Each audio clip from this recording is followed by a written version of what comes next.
ninjani? Siyaphila abantu bezwa kahle bakwethu. Awufuni unyazi lwezulu lubanga? Hayi ngeke lubanga unyazi lwezulu. Nyazi lwezulu.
Tuba.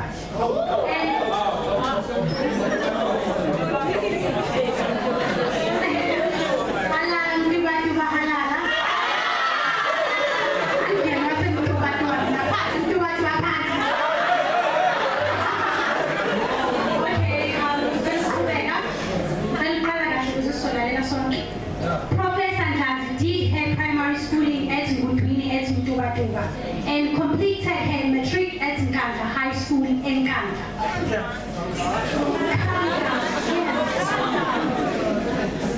From there, she went on to do her first degree at the then University of the North, which is now called the University of Limpopo, where she obtained a Bachelor of Science in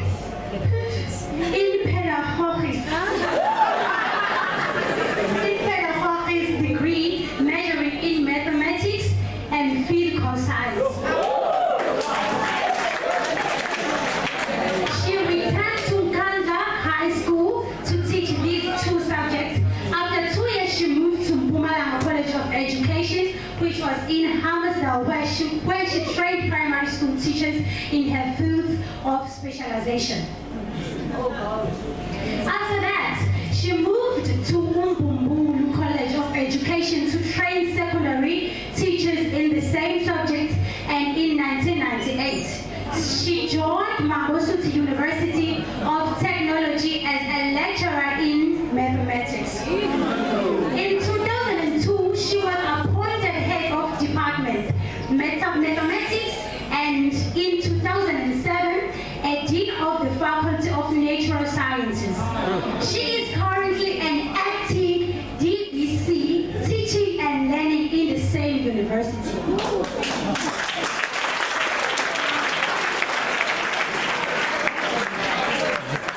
Over her whole career, she has always been involved in the improvement of mathematics, teaching and learning, working together with the Provincial Department of Education and institutions involved in the in-service training of teachers. Recently, she has been working with the University of KwaZulu-Natal in the training of mathematical literacy teachers. Her greatest passion is seeing a black child succeeding in mathematics and science. She holds a BSc honors degree, a Master of Science degree in mathematics, and a PhD in mathematics education from the University of KwaZulu-Natal.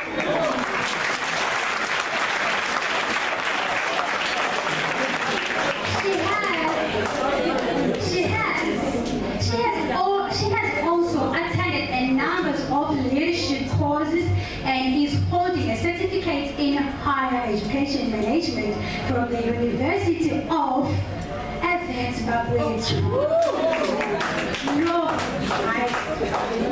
Prof. Ndanzi is married to Ubabu Shumayeli Undanzi. She is a proud mother and a teacher.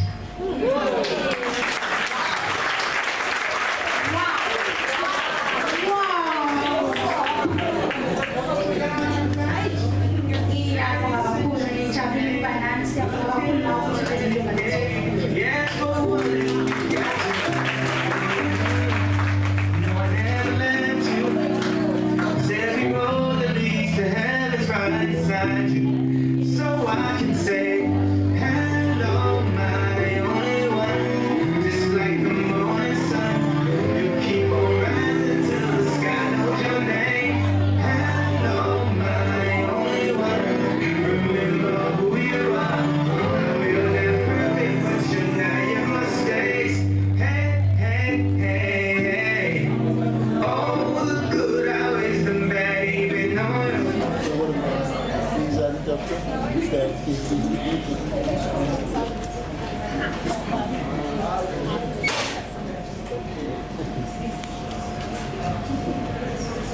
Ngiyabingelela egameni lenkosi yethu uNyazulu. Amen.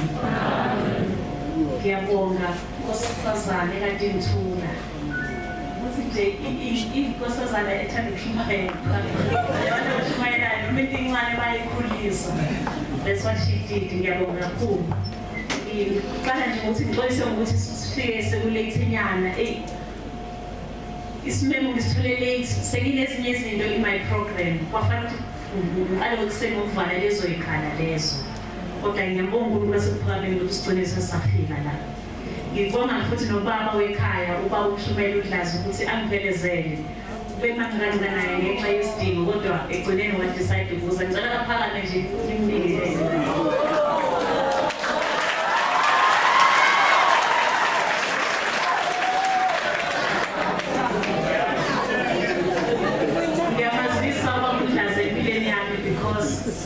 wangiza umuntu wangipha isifonyo amen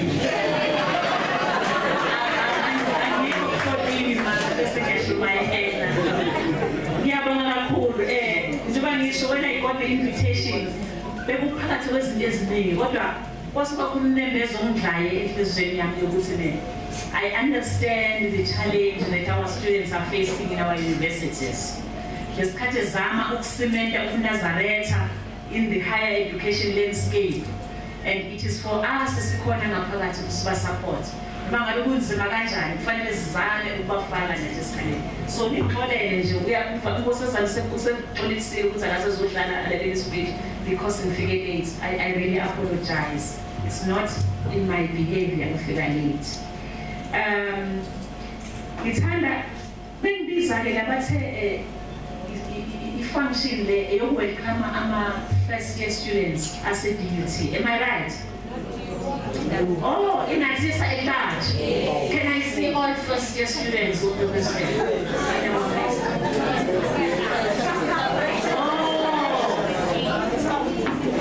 KZN. Maybe let me ask which universities are here? UKZN. Etude. Data educator. DUT. Devon. Indumiso 8. DUT Indumiso 8. Westfield. KZN Westfield. 8 Westfield. MUT. Oh, 8 Howard 8. Okay. Wow, that's a big achievement. Kinini abantwana eniqalile ema university. Ngizongixolela izilwane eshile, and why my voice is hoarse is because at MUT we've been having graduation since Tuesday until yesterday, and in all these days I was in the program, so I was talking for 5 consecutive days, addressing people at Sene Hall. Those who know MUT, it's a big hall and you need to project your voice. So you're becoming a 6th address during this week. So I'll put it. So the one is right? Whenever I talk to young people who have joined the university, and from the experience that I saw during the course of the week, when you see you realize the impact that we are having as higher education institutions in our country. But as much as you put from the but when you stand here, you are a black child in South Africa. Tonight is Nompeloespi, Nazareth. Sileta ithemba eNazaretheni ukuthi uNkulunkulu wasePhakameni uyasikuhlakani ukuhlanganisa imfundo noNazaretha. Akusho ukuthi uma usifundisa uma usufundile khohlo ukuba uyena. You need to uphold who you are even more. Ngoba naku phela wena sewufundile. Ufunda kufuna ungabe nje incwadi kuphela kube ukuthi nengqondo ngokunjalo uvuleni. So I'm going to title my address to you again as Niyithemba lethu njengoba njengoba seningenile nje e-university, whichever campus you are on, you are our hope as a nation. You are our hope as ibandla lamaNazaretha. Sengishilo njengoba nina, you representing the families that you come from. You know where you come from, and you know all the people that have their hopes vested in you. We asked you to make higher religion. You know, when I went to varsity, she said, I studied at Limpopo. Limpopo is in Pietersburg. I'm food and Kanda, in my family. ngangisho kanjani ukuthi bawafunde mafama ngifunde ngani 8 yes I was first matriculate eSekhanda High School and I got somebody umphefumulo oletho Jehovah mina uNkulunkulu kade endalela maso. You know, I left Nkandla going to Joburg for the first time in my life, going to Petersburg, which is like 3 kilometers further north, 300 kilometers further north of Joburg, for the first time in my life. But I was a hope for Ikai and Umbrella. And as such, when I finished my degree, I had to go back, firstly, and just build a home because we did not have a home. Teach my younger brother, also principal man was in Las. He's a big shot. But I paid for his education after I completed my degree. And when you are the hope of your family, you alone know your story. And you should never lose focus of that story. Right? Now, in Matthew 5, because all professor is fine, but Sama Nazareth is also grounded as well. In Matthew 5, verse 14 or 16, uthi nina niukhanya kwezwe. Umuzi owakhe entabeni ukuthi qalithi umuntu akasokheli isibani asibeke ngaphansi kwetafula. Kodwa usithoma othini ukuthi sikhanyisele abantu bonke. So when we are here, you must know that you as an individual, irrespective of where you come from, you are the light of the world. You should not allow where you come from to determine where you will end. I can't show you where I come from because we did not have pictures. So I don't have pictures of myself as a baby. The only pictures I have was when I joined the university. That is when I can start telling people, this is how I look like at university. So if people could know where I come from, they would really, was quite a sort of which they saw recently. The only one which I took in the same time was one. And I looked like a boy, my mother was told. They could not believe it is me. Actually, they thought it's my son, Njabula. But when they saw it, they said, Njabula. No, Njabula, why do you feel that? Look at these people, they are all old. This is your mom. And they said, no, it can't be you. Meaning, where I am now and what I am now can never be associated with where I come from. Not because I'm embarrassed, but I'm saying their past year did not shape who I am today. God, me maximizing the opportunities that I came across. No, permanent time. I'm Salama Nazareth, right? Kuyenzeka umuntu angazalwa beNazareth uNkulunkulu kwezokhwameni usithanda sonke ekugcineni indlela yakhe neyakho they cross and indlela yakho neyaNkulunkulu masehlanganile kusePhalamende akufanele you must never remain the same ngithi siyamazi uPawule eBhayibhelini wanguSawuli kuqala right kodwa wathi masehlangene noNkulunkulu wathi obani bawulu waseshumayela ethu nami nanguSawuli waseqaleni nje nangumnowethemba nje uzavela ekude. What I'm trying to emphasize here to you is your past should never determine where you're going to end. You are responsible for chartering where you're going to end by maximizing all the opportunities I say available to you. Ukuthi unyaka kulungenile university usutha ufane nabani. Yabo? You know this. If you look back, how many people did you start grade 1 with? Bani, right? Bangakabata now grade 12. Okay, as well grade 12. Bangakabata grade 12. Bani, bangakabata right? Okay, as well pass leg. Bangakabata as a university this year. Kona uyabusa. Now was uma ugcina ukulotshela incwadi uma ugcina izimemezelo zenkambiso yokuphakama uyoba nenhlanhla ekhambeni kwakho uyobuza uma wenze njalo emlonyeni wakho kokobhoza amanzi okuphila. Now when we say kokobhoza amanzi okuphila sisho ukuthi kokhoza amanzi, but we say when you open your mouth words of life will come out. ngeke kuphume inhlebo ngeke kuphume okay sina sesasebenza in the world of work gossip is rife kuyahletshana uthi utshela nala abantu bayahleba you need to run away from that ngoba abantu banjani bayahleba kodwa manje wena moyiNazaretha ugcina ungazwe ngithi bese ngisuka kusole group ngiye kwenye group nalabo bayahleba angikwazi ukuhleba ngivume ngiphuma ukuhleba ngivume uma kuthi umcontent njalo ungcono ngimlize ngimtshele ukuthi ayisorry so asicorrect lo ukuze abantu basibuke kahle so uma ugcina incwadi yemithetho ngabathweni ngaphakathi kwakho emlonyeni wakho ogobhoza amanzi amazwi ahlakaniphile yesi-4 verse 23 linda inhliziyo yakho ngaphezu kokulinda konke ngokuba kuyo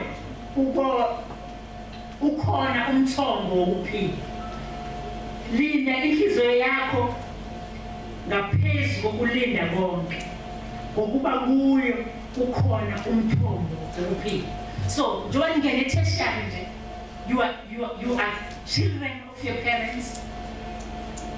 You are students of the universities, but you need yamanazareta. So you must play these roles successfully.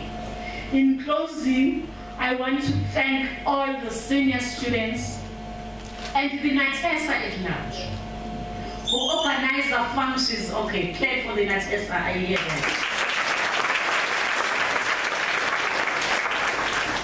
Moreover, this occasion like this one is important because it provides a safe net for first years as they transit from school to university. So nifana nabantu ababeka net ukuthi bawele kuyona bangashayi phansi. Ngiyabonga noNaTESA nokubeka bayo bonke. And I want you to take this with you in everything that you do moving forward. Ukuthi what you do for yourself is gone when you are gone. But what you do for others remains.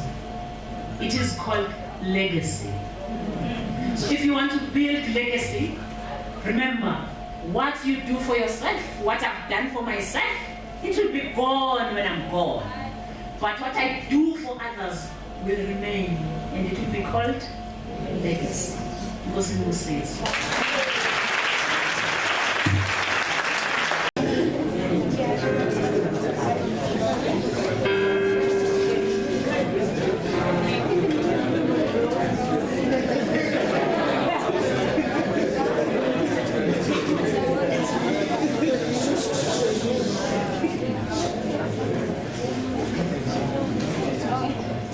Yeah.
ngibingelela umshumeli uNjanzi, ngibingelela noprofessor uNjanzi, ngibingelela amabhekisi eNatesa namalunga eNatesa namafoma ama-NEC members akhona nabo bonke nje abangamalunga eNazaretha asebuhleni bamaNazaretha. Ngiyanibingelela egameni leNkosi uNyaziphezulu. Mina-ke igama lami azange ngithole i-biography yokuthi manje kumele ngiyithole mina, akangithulanga. Ngikusimangaliso, Sihlonono, Mwakahadek. Abaningi bangazi ngomadoda abakahadek ekhaya. Ngithi ngini-announce-ke lokho ebandleni. Mina ngishaka ngizokhuluma ngeNatesa, sekukhulunyiwe ngezwi. Mina ngizokhuluma nje ngeNatesa njengoba bengicelile. Noma i-invitation bafowethu eniyenzile ayibanga formal, kuthiwa nje sihlalo wozosisiza. Sekunenkinga ithimba lethu lokugcina izinto ey'kanjalo, hhayi formalize yonkinga bafowethu. Nakhu okubalulekile bafowethu, hhayi ngisho noma kuthiwa si-late. Umcimbi uqala kusha u-2. Hayi akuhle lokho, asiqale nje lezo ey'balulekile. Umcimbi uqala ngo-2. Imagine umuntu omdala mhlawumbe manihambisa i-invitation ethempelini, nifike niyiNatesa nibhale ukuthi umcimbi uzoqala ngo-9. Umuntu omdala azomlingisa-ke from 9 AM kuze kushaye u-2 kuyimama umcimbi uqala. Lo muntu omdala ohlezi la akamayilutho, nimgcinile nje. Ngakho-ke bafowethu, hhayi akusiyo indlela yokusebenza le.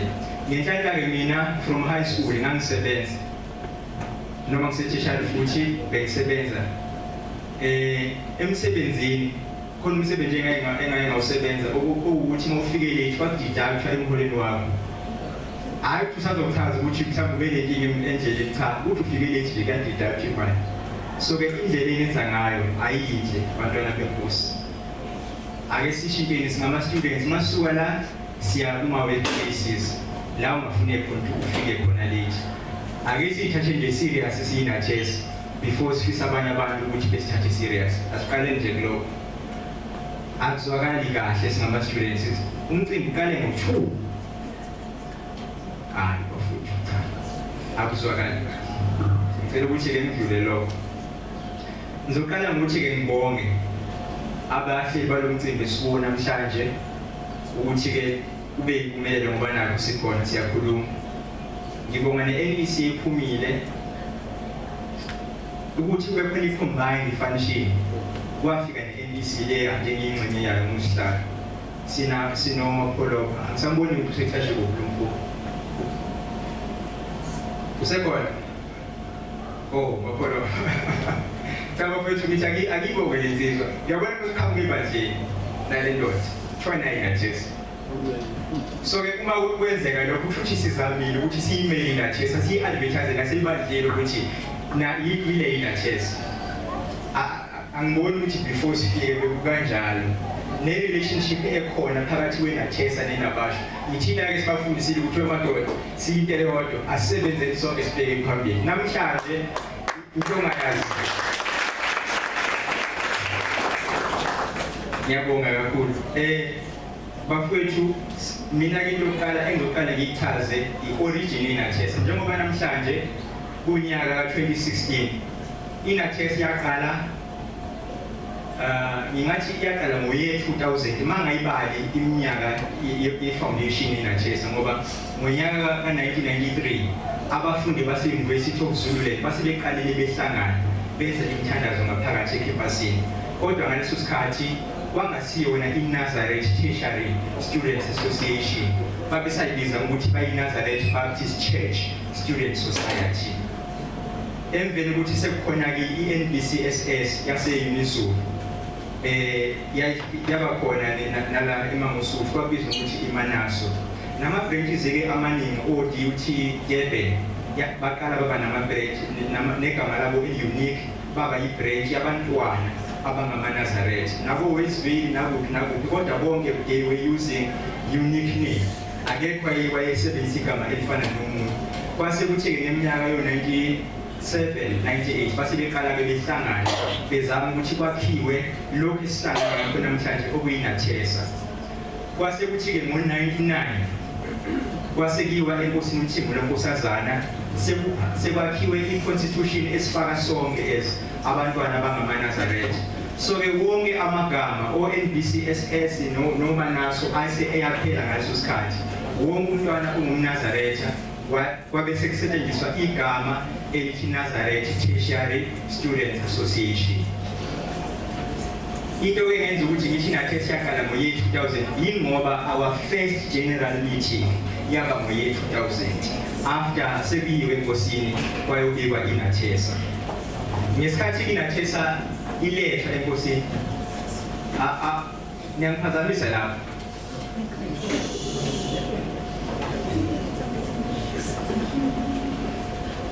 Ngesikhathi ikhanjiswa iNathesa enkosini yafike inkosi yabuza ukuthi bakhona yini abangaphesheya kothukela. Kwathiwa baba bakhona, abangapha kwathiwa bakhona. Yasithi inkosi-ke hayi ngiyayibusisa inqobo nje lokhu kubhalwe la uma nizokwenza. Ngakho-ke eziNathesa njengoba singamalunga ayo nje into ebalulekile yokuqala okumele uyazi are the aims and objectives eNathesa. Ukuthi iNathesa ngoba ikhona ikhandelweni asizanga nje la ukuzela imicimbi mhlambe kuningi kakhulu iNathesa eyathi izokwenza iyenza isithembiso enkosini yamaNazaretha. iNathesa ine vision esebenzela ngaphezulu kwayo. I-vision yeNathesa ithi thina njengabantwana abangama-Nazaretha we will research, write and publish books of ubuNazaretha. So-ke i-vision leyo enkulu makuthathi kuwa ngisho elibanzi iNathesa izokwenza lokhu. So-ke angimazi ama-publications avela kuNathesa ukuthi sesikwenzile yini yokupublisha ama-writings about ubuNazaretha. Kodwa-ke engikwaziyo the first website yebandla yakhiwa iNathesa ngo-2010 yalonjwa sasisemedunza kwalonjwa ibranch yethu kwaphinde kwalonjwa futhi newebsite yamaNazaretha. So-ke that is publication yokuqala engiyaziyo yeNathesa okwathiwa nansi ilenziwe yeNathesa.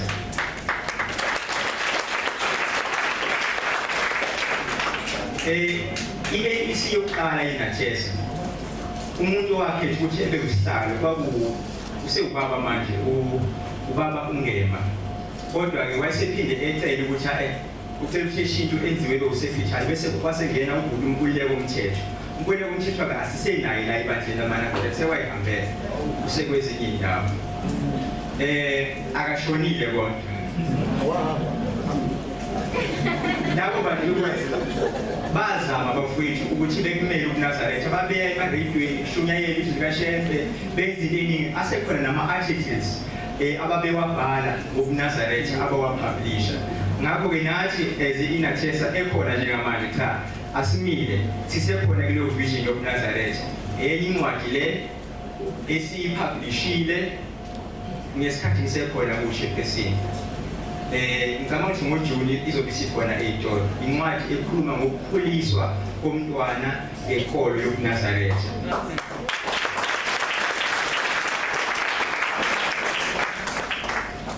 All right. I-vision yeNathesa kwaba ukuthi iNathesa will build learning centers of Nazaretha. Uma sikhuluma nge-learning center, we may start from i-creche, sikhuphuke njalo seku-preschool, kube i-high school, singaze sifike ku-tertiary institution. Asikafiki-ke kuleyo vision leyo, kodwa yinto okumele uyazi ukuthi iNathesa ngoba ikhona idalele lokho ukuthi ngelinye ilanga iNathesa zokwakha ama-learning centers of ubuNazaretha. I-publication enkulu esinayo ezinathesa i-YouTube station. Ema-station akhona mhlambe la anama-videos ney'ntshumayelo zokuNazaretha ayikho enkulu kunale bhalwe ukuthi Nathesa Media, ayikho. Ngakho inathi sihamba phambili ngalokho.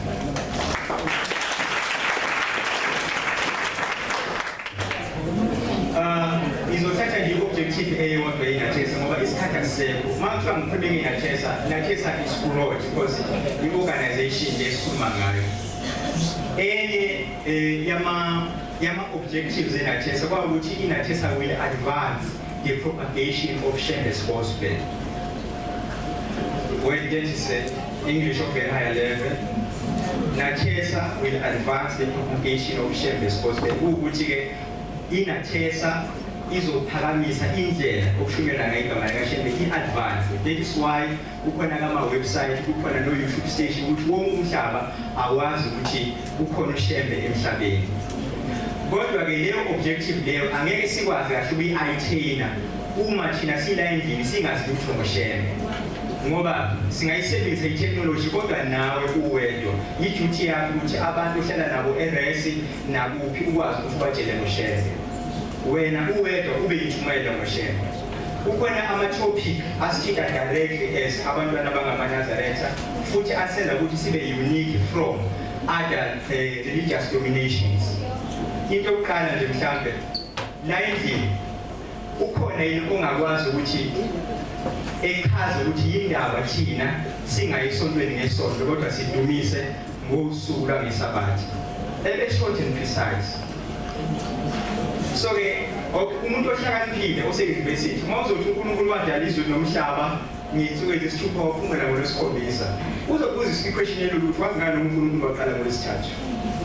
So uku-certain ukuthi uNkulunkulu waqala on Sunday waqeda ngolwesihlanu kwasukuthi ngenangizana ngoMgqibelo kwasekuba yiSabatha. Who's-certain about that? So izinto lezo kumele nani kumele nibe trained nina ngama-ambassadors ebandla lamaNazaretha before you become members of iNathesa. Uqala ube ilunga lebandla kuqala before uzoba ilunga leNathesa. Ingakho u-constitution yethu ubhala ukuthi a member of Nathesa is one who is a full member of the church. Before uzongena ku-association yeNathesa, i-full member-ke yebandla. Ngicabanga ukuthi umuntu mayesebhajekisi uthola isitifiketi esesincane sithi yithikiti yokubhabhadisa. Isona leso sike sisho ukuthi uyilunga lebandla ngokuphelele. Ngakho-ke njengoba sila i-gospel esiyishumayelayo kumele icishe ifane ngoba akwazi ukuthi bangizoshumayela mina umuntu ongakholwa phinde futhi phambi komunye naye manje ebuzwa ngeSabatha ephendule with a unique answer engasafani manje naleya. Njengamanje ngibuze i-the house i-question ukuthi ngiyayiphendula nithini uma ngibuzwa ngeSabatha. It's very simple. Know your Bible. Uma ufunda iBhayibheli i-version yayo kuthiwa i-TVE, Today's English Version, noma i-Good News Bible. Kubhalwe ukuthi it was Friday ngesikhathi kucrucifywa inkosi uJesu. It was Friday ntambama. Kwasekuthi-ke on the Sabbath they rested as the law commanded ngeSabatha. Kwasekuthi early in the morning on Sunday bakwayima behamba ethuneni inkosi uJesu. Leyo ncwadi uzoyithola kuLuka 23 from verse 52. Iy'nsuku lapho zispecifayiwe ukuthi ngolwesihlanu kwafika kwabethula inkosi. NgeSabatha kwaphunyula kwasekuthi early in the morning kwayima behamba beya ethuneni lenkosi uJesu. So leyo mpendulo kuphela ekhona eBhayibhelini especifya izinsuku ukuthi uNkulunkulu ngempela kwaze kwafika inkosi uJesu iSabatha laligcina ngoMgqibelo. So-ke zonke lezi zinto bafuthu ziyadinga ukuthi uzazi why amanye amabandla edumisa ngesonto. It's very simple. They are under the Roman Empire because the first church of the world kwaba i-Roman Catholic Church. U-empire la uConstantine washintsha ukuthi kudumise ngeSabatha kwadumiswa ngesonto. That is it. Isonto alinayo amasonto onke akhona emhlabeni they don't have a biblical authority ukuthi yini indaba bedumise ngesonto. Thina as amaNazaretha we do have iy'ncwadi ezifakazelayo lokuthi kufanele sidumise ngesabatha. Siyamsana.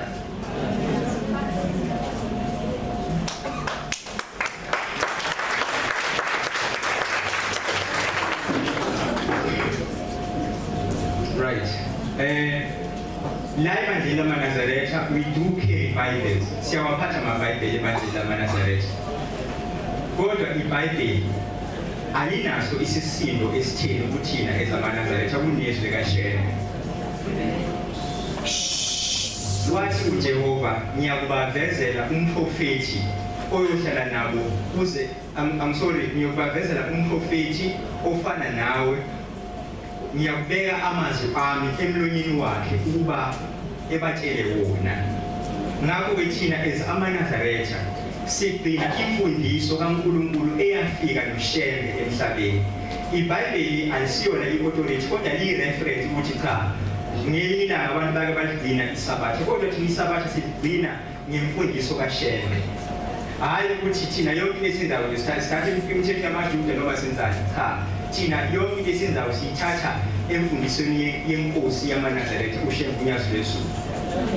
Ngoba iBhayibheli leli elikhona emhlabeni from Genesis there's adultery, there's fornication, there's drug abuse. Ngakho umntwana omncane wakini mangathiwa uyamnikeza iBhayibheli ngabe uyambulala. Ngoba thina as amaNazaretha sifundiswa ukuthi umuntu omNazaretha akaphuza utshwala. Umuntu omNazaretha akayenzi adultery, akayenzi fornication. Kodwa zonke lezi zinto lezi ziyatholakala encwadini yokuqala yeBhayibheli uGenesis. Yokuqala. Ngakho-ke futhi uma kuthi u-aplaye iBhayibheli ilodwa without the teachings kaShembe uzoba kwenkulu inkinga lapho. So iBhayibheli kuthina is not the authority kodwa it is just a means to an end, not the end by itself. iBhayibheli nje kuthina as amaNazaretha it's a means to an end. iBhayibheli points us to Shembe kodwa lona is not the authority ebandleni lamaNazaretha. Well, again, because what's the means of to an end? No. iBhayibheli lesi esiphathayo inezinto eziningi phakathi eziphikisanayo nobuNazaretha noma eziphikisa uNkulunkulu. So iBhayibheli thina is not the word of God. Kodwa in the Bible there are traces of the word of God.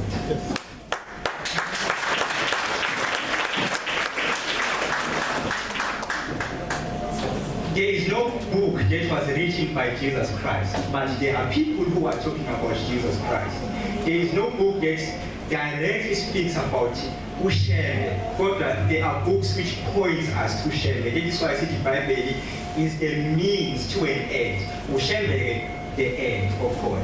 Ngakho iBhayibheli uma lithi kuwe Timothy ndodana yami ungaphuzi amanzi kodwa kuphuza nengcosana yewayini ngoba iyasiza for digestion. Sithi thina no uShembe wathini?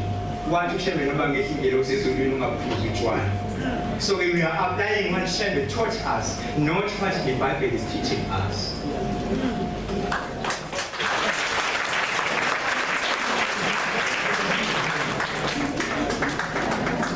iBhayibheli ke thina njengamaNazaretha silisebenzisa ukufakazela ukuthi hayi yonke into enikhuluma ngayo abamanye ama-domination uShembe wakwenza futhi uShembe wadlula kukho. Kodwa thina njengamanje siyakuphila osikufundisa nguShembe. Ake ngikuphe istatement ulalise ngaso abantu phansi. Kunezinto la esinokuzwa ngazo singamaNazaretha ezinzima unganayo i-knowledge. Kuyethiwe-ke yini mina nokwenze umuntu odli-parish oya nasendlini encane kubizwe nje zonke izinto ngathi uyicabanga. That is a very difficult question. Uma uzoya kuyo ngobuso ufuna ukuyi-attempt directly as it is. No, hlehla uwele emuva. Take your Bible. Ufunda incwadi kaMateyu 11 verse 18. Ithi Nkosi uJesu uJohane the Baptist wafika emhlabeni yena wayingadli wayingaphuzi kodwa indodana yomuntu isifikile yona emhlabeni, yona iyadla futhi iyaphuza.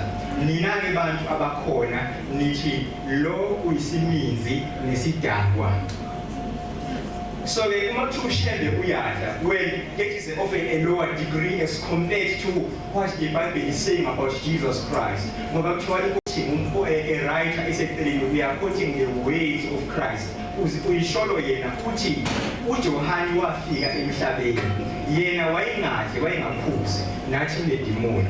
Indodana yomuntu isifikile yona emhlabeni, yona-ke iyadla futhi iyaphuza, kodwa nithi kuyo isiminzi. Umuntu wesiminzi ungafobela. Umathanyela, makulewa nje uyathanyela whatever, umuntu lo othi yonke kuyawasha la uba ndawo. Ithi nina nithi ngiyisiminzi nesidakwa. Ngakho-ke umuntu omKristu akakwazi ukuthi ebuze lowo mbuzo loyo, ngoba inkosi uJesu bashiwo kuyo kanjalo ukuthi isiminzi nesidakwa. So it's very easy to attempt any question if you come back with kodwa into okumele uyenze, calm down. Ungezi ngolaka lapho uzohluleka izokuhlola idebate efaka inkolo, uma uzoze ungenayo knowledge uzoba nolaka ube nabantu. Akufuneki lokho, just calm down. Manje umuntu kuwe ngabe ushembe ukhona ngeBhayibhelini. It's very easy. Umuntu umbuza ukuthi what is the Bible, by the way? What is the Bible? Before you move to share the Bible, do you understand what is the Bible? Do you understand the etymology of the term Bible? Before you move to the Bible, igama elithi Bible masiya ku etymology yalo makula elivela khona lisuka from a Greek term elithi biblios. Igama elithi biblios, it means a book. So asiyasisa urevisa kumbuzo manje asufake nje okunjalo igama elithi biblios noma elithi Bible, it means a book. Let's reverse the question, by the way. Sesithini ke manje, ngabe ushembe ukhona yini encwadini? Incwadi yiphi yona? Alright, ukhona. Nathi incwadi efanele nje. Ayikho futhi enye answer enkulu edlula leyo. Ushembe ukhona eBhayibhelini. This is a Bible. Igama elithi shembe likhona phakathi. This is a Bible. Any book that you have, incwadi ufunda ngazo esikoleni, ngaba incwadi ye-anatomy, physiology, psychology, those are Bibles which you carry to school. Ngakho-ke umuntu kumele be specific ukuthi which book is he or she referring to. So ushembe ukhona eBhayibhelini, kwaqala ukubhala ngoshembe incwadi yokuqala yapublishwa ngoshembe yapublishwa ngo-1936. Ipublishwa umafukuzela uDr. J.F. Dube, kwalandela u-Esther Roberts wakhipha incwadi ngonyaka ka-1936, a year after the death of the prophet Isaiah. Ngakho uma unguza ukuthi ushembe ukhona eBhayibhelini, ukhona kade abakhona. Unless uzoba specific uthi kimi ngabe ushembe ukhona ku-Roman Catholic Bible noma ku-Protestant Bible. Ilama Bible aphathwa emabandleni. I-Roman Catholic Bible ineyincwadi ezu-73. I-Protestant Bible ineyincwadi ezu-66. Nathi bandleni lamaNazaretha we are using i-Protestant Bible. I-question uma ithi-ke ngabe ushembe ukhona kulawo maBhayibheli omabili, the simple answer akekho. NoJesu futhi kanjalo akekho kulawo maBhayibheli. Inkosi uJesu kuqala ukubhalwe ngayo mhlambe 900 years after his death. Ngakho-ke uJesu akekho from Genesis uzofika encwadini kaMalayika. Alikho igama elithi Jesus Christ. Alikho from Genesis to Malayika. Akekho uthi uJesu kulezo zincwadi. Umuntu wokuqala owaqala ukuthi ebhale ngoJesu uPaul noma umpostoli uPaul. Incwadi yokuqala yeBhayibheli ayibhala kwaba incwadi yamaThesalonika. Waqala kwabhala ngeNkosi uJesu, kodwa more than 600 years ashona.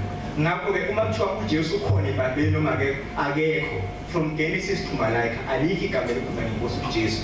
uJesu simthola encwadini oMateyu nobani uzofika eSambulo okuyincwadi ezabhalwa engasekho. So ke thina there's no significance ukuthi uShembe ngaze ebe khona ku-Roman Catholic Bible noma ebe khona ku-Protestant Bible. There's no isikuphi isizathu sokuthi ebe khona vele. Mangabe kuthiwa khona igama elithi Shembe kuzosiza abantu no nobody.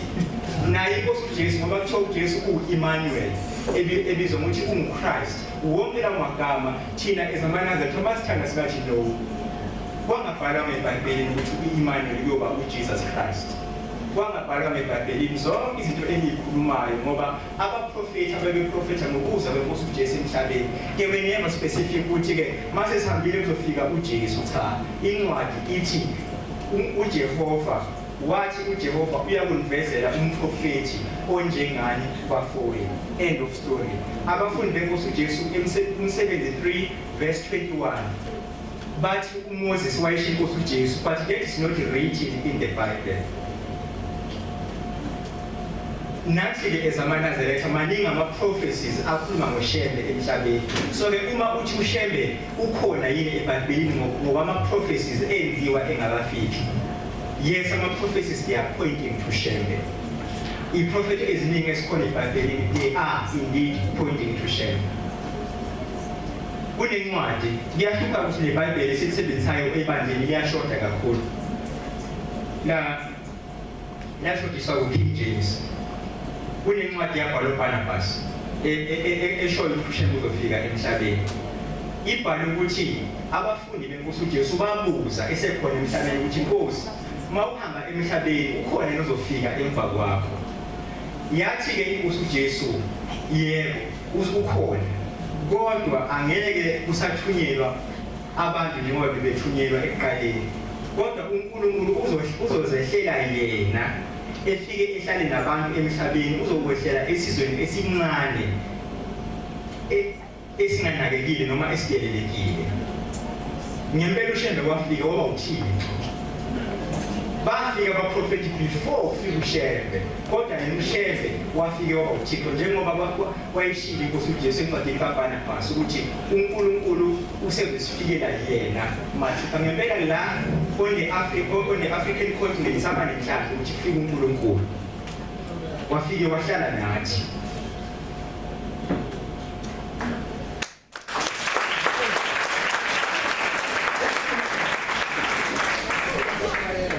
Nazareth is the religion. I want to make emphasis on that one. Nazareth is a religion. We don't affiliate kuma Christian. We don't affiliate kuma Muslim. We don't affiliate kuma Baha'i noma Mahili. Singaphansi kwenkolo yobuNazareth eyafika noShembe emhlabeni. Nazareth is the religion of entire submission to do the will of God. Nazareth is the religion of entire submission to do the will of God.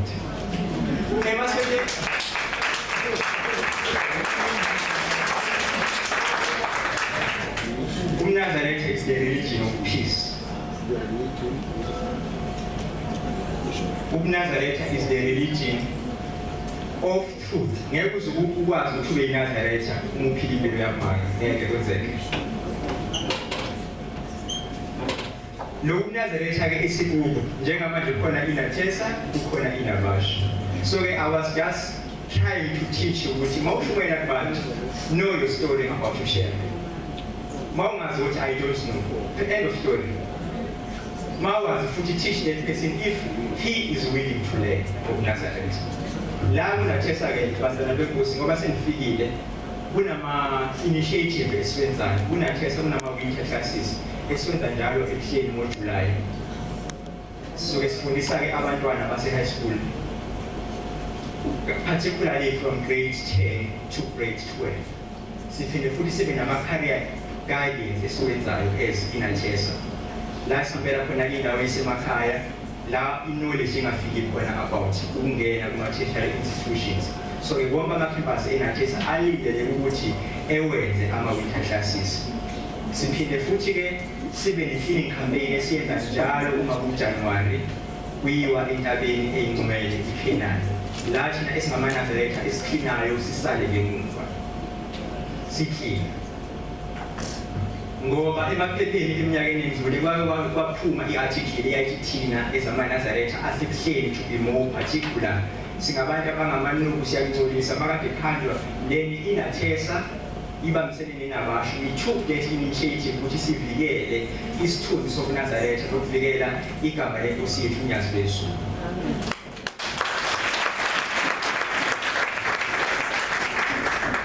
uShembeke lenkolo afike nayo emhlabeni wakha a classless society, ebandleni lamaNazaretha. Uma sihlezi sonke sifaka ingubo emhlophe ukuthi umuntu ufundile noma akafundile noma umphethe emsebenzini noma akhamba kanjani akwaziwa yini kodwa secretly, kodwa masebandleni sonke siba ku-level eyodwa. Umuntu ongafundile uyakuphatha wena ufundile.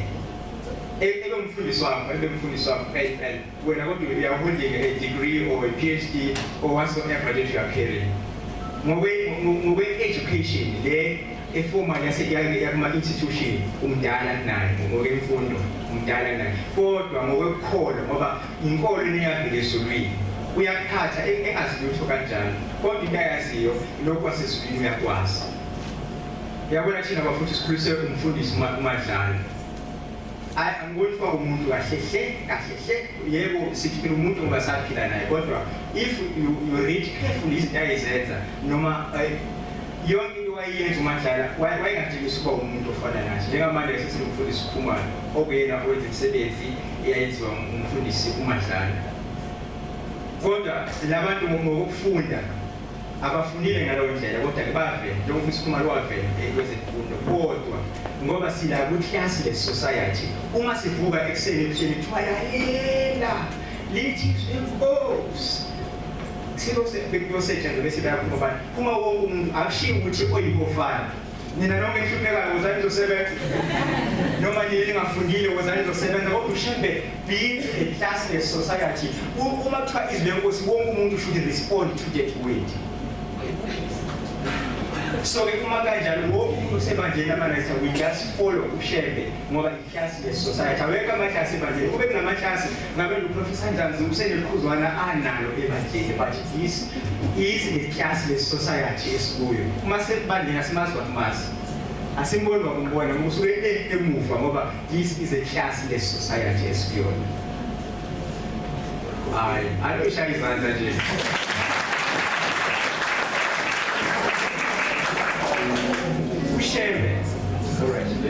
Let me touch this last point.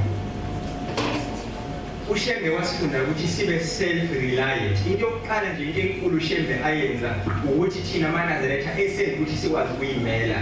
Lokhu lasungula lebandla lamaNazaretha alikaze linqike kuhulumeni, alikaze linqike kuma-foreign funding noma kuyiphi imali eqhamuka ngaphandle. Yonke into ekhona la ekuhleni kwamaNazaretha, amaNazaretha azenzele kuwona.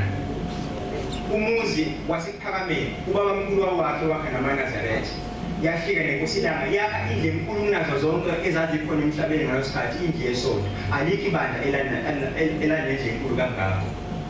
Safika ekutheni, yabona ekutheni kuhle kangakanani, kodwa there is no foreign funding. AmaNazaretha yonke into ayazenzela ngoba imfundiso kaShembeke ukuthi kumele usebenze ngokuzikhandla ukuze uphile. That is pillar number 7 kumaphila ebandla lamaNazaretha esilibiza ukuthi i-economic policy of our religion.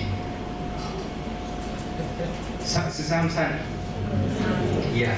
Ngiyacela ke bafowethu nini nifika kwenathesa nibheke yes bengaba khona osihlalo nabantu bonke nje abazonizama kunigcina nikunathesa, kodwa uwena ozaziyo ukuthi inkosazana, uwena ozaziyo ukuthi inkosana noma ngaze kuthiwa uqhawe, but leyo msuke izavele ngegama elingekho esontweni futhi ukuba uqhawe into engekho le ebandleni. Ayikho lento ekuthiwa futhi uqhawekazi.